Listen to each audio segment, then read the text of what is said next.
Note کراتے ہوئے کہا، 2-4 روز میں ملو، ویسے تو تم کسی بھی وقت آ سکتی ہو، لیکن میں صبح 7 بجے سے دن 11 بجے تک ہی ملتا ہوں۔ دوسری بار جب میں ڈاکٹر صاحب کے گھر جا رہی تھی، وہ ہلکی گلابی سردی والی صبح تھی۔ سڑک پر جمعدار جھاڑو لگا رہے تھے، چائے خانوں پر لوگ چائے کی چسکیاں لے رہے تھے، ٹیکسیاں چل رہی تھیں، نقاص چوک اور ڈالی گنج چراہوں پر مزدور پیشہ لوگوں کا جماوڑا تھا۔ 7:30 بجے صبح میں بابو گنج پہنچ گئی، لیکن جب کمرے میں داخل ہوئی تو دیکھا کچھ لوگ پہلے سے ہی وہاں موجود ہیں۔ چند صورتیں جانی پہچانی، یہ اسکالرز تھے یونیورسٹی کے، اور چند صورتیں انجانی۔ گفتگو چل رہی تھی، موضوع گفتگو تھا پیش لفظ۔ بات سے بات نکلی یا کوئی شخص اپنی کسی کتاب پر پیش لفظ لکھوانے کی خواہش کے ساتھ آیا تھا، معلوم نہیں۔ میں یہاں واضح کرتے چلوں کہ پیش لفظ اسے کہتے ہیں جو کوئی ادیب ہمارے اصرار پر ہماری کتابوں میں ابتدائی کے طور پر لکھ دیتا ہے، اسے پیش لفظ کہا جاتا ہے، لیکن کچھ لوگ اس کا ناجائز فائدہ بھی اٹھاتے ہیں۔ یہاں میں اس کی گہرائی میں نہ جاتے ہوئے اس گفتگو کا حاصل ڈاکٹر صاحب کا نظریہ بتانا چاہ رہی ہوں۔ ہمیں اس سے پرہیز کرنا چاہیے، کیوں کسی بھی شاعر یا ادیب کو باقاعدہ تخلیقات نہیں مل رہی تھیں، اور حیات کے باب میں رسوخ کے ساتھ کچھ ہاتھ نہیں آ رہا تھا۔ پھر ایک دن ڈاکٹر صاحب نے کہا، نادان محل میں ایک پرانی کتابوں کی دکان ہے، دیکھو شاید وہاں کچھ مل جائے۔ مجھے ڈاکٹر صاحب کے وہ کلمات یاد آ گئے، تلاش و تحقیق، جستجو اور آرزو کی کوئی منزل آخری نہیں ہوتی۔ کئی دنوں کی مشقت کے بعد مجھے ان کا ایک ناول بڑی مخدوش حالت میں ہاتھ لگا۔ اس ناول کا نام تھا شمیم۔ اس پر اس کی قیمت 5 روپے لکھی تھی، لیکن اسے حاصل کرنے کی قیمت مجھے وہ چکانی پڑی جو کسی اینٹیک چیز کی ہوتی ہے۔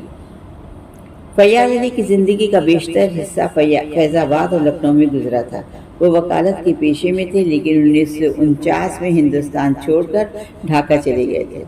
عرصے بعد پوری فیملی ڈھاکہ منتقل ہو گئی، وہاں ایڈوکیٹ جنرل کے عہدے پر فائز ہوئے۔ اس کے بعد کراچی شفٹ ہو گئے اور وہیں انتقال ہوا۔ ابتدا میں دونوں ملکوں کے درمیان رسائل کا سلسلہ بھی بہت الجھا رہا۔ ایک ایسے راستے پر چلنا جس پر پہلے کبھی کوئی نہ چلا ہو بہت زیادہ دشوار کام ہے، لیکن اس دشوار کام میں راہبر اچھا مل جائے تو دشوار کام دشوار نہیں رہتا، اس دشواری میں مزہ آنے لگتا ہے۔ داستان حیات مرتب کرنے میں ڈاکٹر صاحب نے بڑی مدد کی۔ اپنے معتبر ذرائع سے انہوں نے مجھے ہر اس انسان سے ملنے بھیجا جو کچھ معلومات فراہم کرا سکتا تھا۔ فیض آباد میں مقیم حکیم ابن صاحب کے گھر جب میں ڈاکٹر صاحب کا خط لے کر پہنچی تو میرے شوہر میرے ہمراہ تھے۔ حکیم صاحب ایک بڑی بزرگ ہستی تھے، ان کا گھر قدیم اور جدید تمیز و تہذیب کا نمونہ ملا۔ ان کے بڑے بیٹے بہو ڈاکٹر ہیں، فیض آباد میں پریکٹس کرتے ہیں، دوسرے بیٹے تدریس سے جڑے ہوئے ہیں۔ حکیم صاحب نے فیاض علی کے سلسلے میں بڑی اچھی معلومات دی اور بہت سے لوگوں کے نام بھی بتائے جو اور بھی زیادہ روشنی ڈال سکتے تھے۔ ہماری خاطر مدارات بھی بہت اچھی کی اور ہمیں اسٹیشن تک اپنی کار سے پہنچوایا گیا۔ کینیڈا میں مقیم افسانہ نگار معین اشرف جب لکھنؤ تشریف لائے تو ڈاکٹر صاحب نے فون کر کے مجھے بلایا اور میری ملاقات ان سے کرائی۔ انہوں نے فیاض علی اور ان کی تخلیقات کے متعلق اپنے اس وقت کے لوگوں کے تاثرات کا ذکر کیا جنہوں نے ان کی تخلیقات پڑھی تھیں۔ انہوں نے بتایا خواتین تو خواتین مرد بھی ان کے ناولوں کو پڑھ کر روتے تھے۔ معین اشرف صاحب کا آبائی مکان فیض آباد میں تھا۔ تلاش و تحقیق کے سلسلے میں علی گڑھ لائبریری جانا پڑا تو میرے شوہر میرے ساتھ تھے اور ڈاکٹر صاحب بھی ڈاکٹر صاحب کی بدولت یونیورسٹی کے گیسٹ ہاؤس میں ہمارا قیام تھا۔ ڈاکٹر صاحب کی آمد کی خبر پا کر ان کے بہت سے دوست، احباب اور شاگرد ان سے ملنے کے لیے آ گئے۔ مختلف عنوان سے سیر حاصل گفتگو اور بحثیں ہوئیں، ملنے ملانے کا دور چلا۔ ڈاکٹر صاحب بھی اپنے کئی دوستوں سے خود چل کر ملنے ان کے گھر گئے۔ وہ جہاں جاتے میں اور سلیم صاحب بھی ان کے ہمراہ ہوتے۔ اپنے دوستوں سے ہمارا تعارف کرایا اور باتوں میں ضروری معلومات حاصل کرنے کی کوشش بھی کی۔ سر سید کے خوابوں کی تعبیر علی گڑھ یونیورسٹی دیکھی، یہاں میں نے ان کی آخری آرام گاہ بھی دیکھی۔ ڈاکٹر صاحب کی آن بان شان دیکھ کر مجھے فخر محسوس ہوا کہ ان کی نگرانی میں اپنا مقالہ لکھ رہی ہوں۔ علی گڑھ دورے میں مشہور صحافی اور افسانہ نگار عابد سہیل صاحب کی والدہ محترمہ سے بھی ملی، جو اس وقت اپنے پروفیسر بیٹے عمران کے ساتھ علی گڑھ میں مقیم تھیں۔ انہوں نے فیاض علی اور ان کے خاندان کے متعلق بہت سی باتیں بتائیں۔ انہوں نے بتایا ٹھمری اور دادے کی مشہور گائیکا بیگم اختر کا فیاض علی کے گھر آنا جانا تھا۔ اس سب کے باوجود فیاض علی کی داستان حیات مرتب کرنا ان کے کارناموں پر کام کرنے سے زیادہ دشوار گزار مرحلہ درپیش تھا۔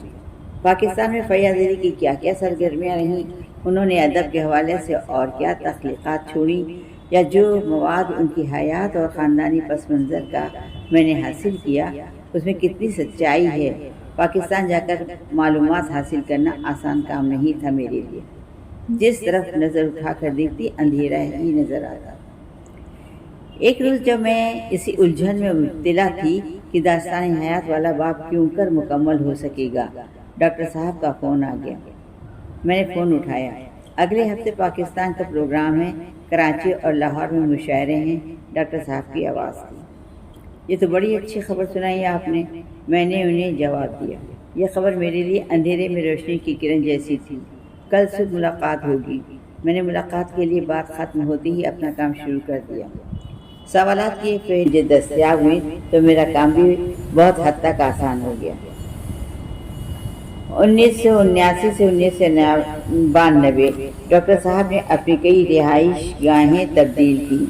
ریٹائرمنٹ سے پہلے یونیورسٹی فلیٹس بابو گنج میں رہائش پذیر تھے، اس کے بعد اندرا نگر اے بلاک، پھر دوسرے بلاک، پھر کچھ عرصے بعد کلیان پور میں رہائش اختیار کی۔ ڈاکٹر صاحب شہر کے چاہے جس کونے میں جا کر بسیں، ان کے چاہنے والے وہاں پہنچتے رہے۔ ان سے ملنے آنے والوں کی نزدیک دوریاں کوئی معنی رکھتی نہیں تھیں۔ ان کے گھر آنے والوں میں نہ صرف شاعر اور ادیب ان کے شاگرد ہوتے تھے، بلکہ ریڈیو اور ٹی وی کے آرٹسٹ، ڈائریکٹر، پروڈیوسر، صحافی، سیاستداں کے علاوہ صوبوں کے گورنر بھی شامل تھے۔ یہ ان کی شخصیت کا جادو ہی تھا، یا یوں کہہ لیں ان کی بے پناہ شخصیت کی مقناطیسیت۔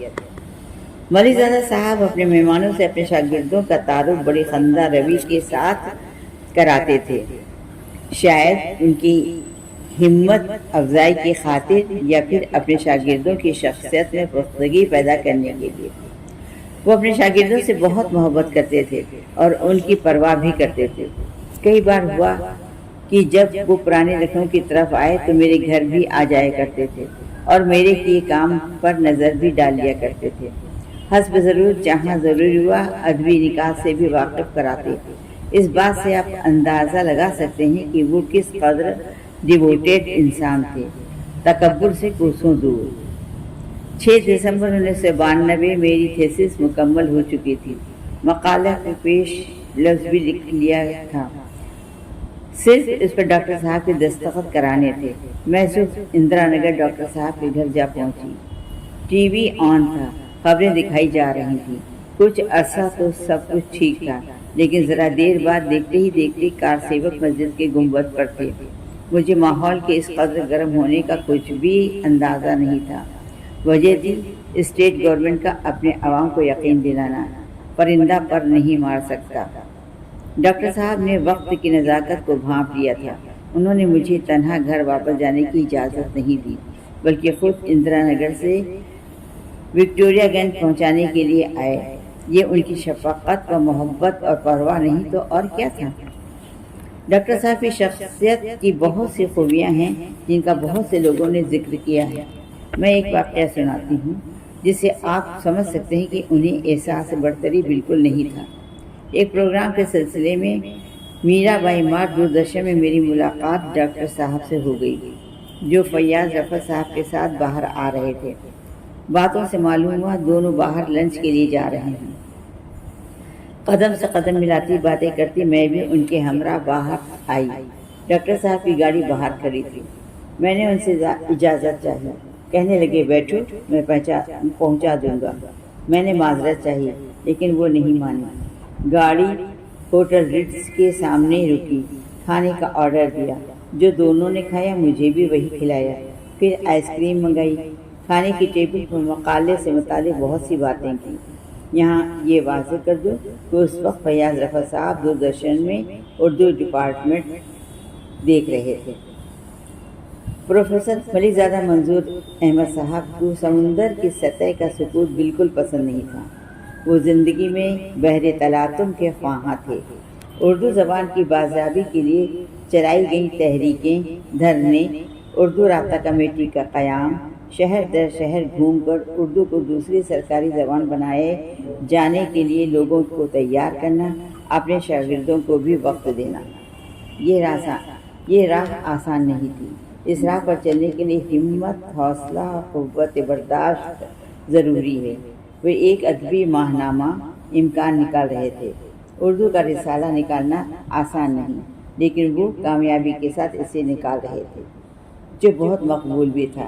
وہ اکثر باتوں ہی باتوں میں جب بات نکلتی کہ اردو رسالہ نکالنا خسارے کا کام ہے، کہا کرتے، جب تک میں زندہ ہوں یہ رسالہ بھی انشاءاللہ زندہ رہے گا۔ جہاں تک میری جانکاری ہے ایسا ہی ہوا بھی۔ آج ڈاکٹر صاحب اس دنیا میں نہیں ہیں، لیکن ان کی باتیں یاد آتی ہیں تو مرزا غالب کا یہ شعر بھی یاد آ جاتا ہے: صف کہاں کچھ لالو گل میں نمایاں ہو گئیں، خاک میں کیا صورتیں ہوں گی کہ پنہاں ہو گئیں۔ آخر میں بس اتنا کہ کاش ہر اسکالر کو میرے سپروائزر جیسا مخلص، شفیق اور دانا نصیب ہو۔ لرن آن لائن کی جانب سے آپ سے بس اتنی التجا ہے کہ ہمارے اس پروگرام کو لائک، شیئر اور سبسکرائب ضرور کریں، ساتھ ہی بیل آئیکن دبانا نہ بھولیں، جس سے ہماری ہر ویڈیو آپ تک اپلوڈ ہونے کے ساتھ ہی پہنچ سکے۔ شکریہ۔